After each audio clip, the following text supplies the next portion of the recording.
Hello, welcome back to Baalveer Malayalam. അപ്പോൾ ഇന്ന് നമ്മൾ പറയാൻ പോകുന്നത് ബാലവീറിൻ്റെ തുടർച്ചയായിട്ടുള്ള എപ്പിസോഡാണ്. അപ്പോൾ നേരെ നമുക്ക് നമ്മുടെ വീഡിയോയിലോട്ട് പോകാം. ഈ ഒരു എപ്പിസോഡിൻ്റെ തുടക്കത്തിൽ തന്നെ കാണിക്കുന്നത് നമ്മുടെ ദേവതാലോകത്താണ്. അവിടെ ദേവതമാരും ബാലവീറും എല്ലാവരും അവിടെ നിൽക്കുകയാണ്.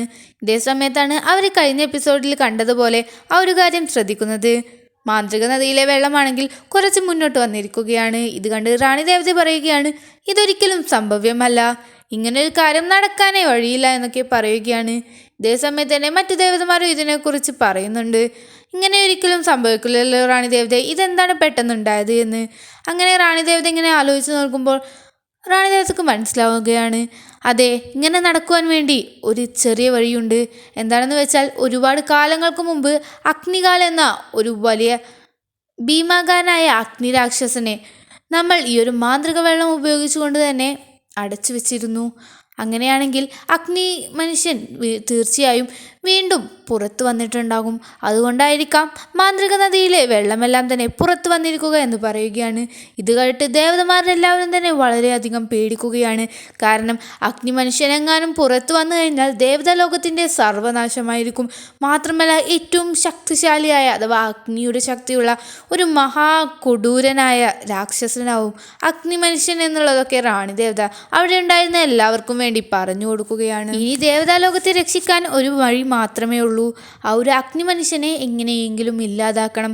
ഇതേ സമയത്ത് തന്നെ ദേവതമാരെല്ലാം തന്നെ അതിനെക്കുറിച്ച് ആലോചിക്കുമ്പോൾ ബാലവീർ പറയുകയാണ്, ദേവതമാരെ, ഇനി ഞാൻ ഇങ്ങോട്ട് വരുന്നുണ്ടെങ്കിൽ അത് ആ ഒരു അഗ്നി മനുഷ്യനെ ഇല്ലാതാക്കിയതിന് ശേഷം മാത്രമായിരിക്കും എന്ന് പറയുകയാണ്. ഇത് കേട്ട് റാണി ദേവതയും മറ്റു ദേവതമാരും എല്ലാം തന്നെ അന്തം വിട്ടു പോവുകയാണ്. എന്നാൽ ബാലവീർ പറയുകയാണ്, നിങ്ങൾക്കെന്നെ വിശ്വസിക്കാം, ഇത് ഞാൻ തനിച്ച് തന്നെ പോയി ചെയ്തോളാം എന്ന് റാണി ദേവതയുടെ സമ്മതം മേടിക്കുകയാണ്. മറ്റു ദേവതമാരെല്ലാം തന്നെ ആശങ്കയിലാണെങ്കിലും ആ ഒരു അഗ്നി മനുഷ്യനെ ഇല്ലാതാക്കിയില്ലെങ്കിൽ ആ ഒരു ദേവതാലോകത്തിൻ്റെ തന്നെ സർവനാശമാണല്ലോ എന്ന് ആലോചിക്കുമ്പോൾ അവരും അതിന് സമ്മതിക്കുകയാണ്. പിന്നീട് കാണിക്കുന്നത് ദുഷ്ടലോകത്താണ്. അവിടെയാണെങ്കിൽ ആ ഒരു അഗ്നി മനുഷ്യനാണെങ്കിൽ മഹാവിനാശിനിയെ കാണുവാൻ വേണ്ടി ദുഷ്ടലോകത്തേക്ക് എത്തിയിരിക്കുകയാണ്. അങ്ങനെ അഗ്നി മനുഷ്യൻ എന്താണ് ചെയ്യുന്നതെന്ന് വെച്ചാൽ അവിടെ ഉണ്ടായിരുന്ന മഹാവിനാശിനിയോട് സംസാരിക്കുകയാണ്. മഹാവിനാശിനി ഇങ്ങനെയാണ് പറയുന്നത്, ഏയ് അഗ്നിമനുഷ്യ, ഞങ്ങളുടെയും നിൻ്റെയും ഒരേ ഉദ്ദേശമാണ്. നമുക്ക് രണ്ടുപേർക്കും വേണ്ടത് ഒരൊറ്റ കാര്യമാണ്, ദേവതാലോകത്തിൻ്റെ നാശം. അതിനുവേണ്ടി ഞങ്ങളും നിൻ്റെ കൂടെ നിൽക്കാം, നീ ഞങ്ങളുടെ കൂടെ നിൽക്കുമോ എന്ന് ചോദിക്കുകയാണ്. ഇതേ സമയത്ത് തന്നെ അഗ്നിമനുഷ്യനും അട്ടഹസിച്ചുകൊണ്ട് പറയുകയാണ്, എൻ്റെ ജന്മലക്ഷ്യം തന്നെ ആ ഒരു ദേവതാലോകത്തെ ഇല്ലാതാക്കുകയാണ്.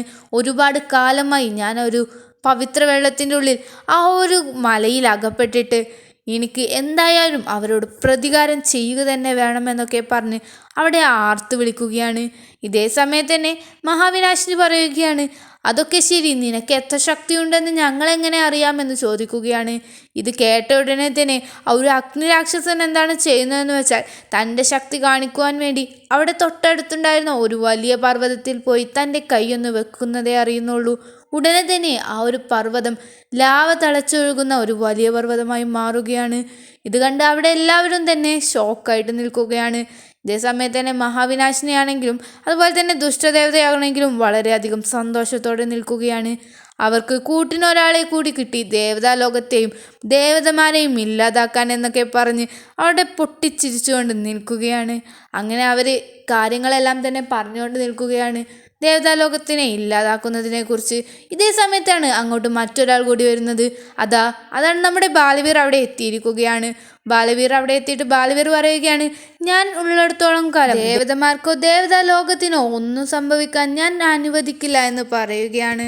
അങ്ങനെ അവരുടെ പ്ലാനുകളെല്ലാം തന്നെ തകർക്കുവാൻ വേണ്ടി ബാലവീർ വരുന്നത് കാണിച്ചുകൊണ്ടാണ് ഇന്നത്തെ എപ്പിസോഡ് ഇവിടെ അവസാനിക്കുന്നത്. അപ്പോൾ നിങ്ങൾക്കെല്ലാം തന്നെ ഒരു വീഡിയോ ഇഷ്ടമായെന്ന് കരുതുന്നു. വീഡിയോ ഇഷ്ടമാണെങ്കിൽ ലൈക്ക് ചെയ്യുക, ഷെയർ ചെയ്യുക. അതുപോലെ തന്നെ ബാലവീറിൻ്റെ ഇതുപോലെ എക്സ്പ്ലനേഷന് വേണ്ടി ഈ ചാനൽ തീർച്ചയായും സബ്സ്ക്രൈബ് ചെയ്യാം. Thanks for watching and it's me Baalveer Malayalam signing off.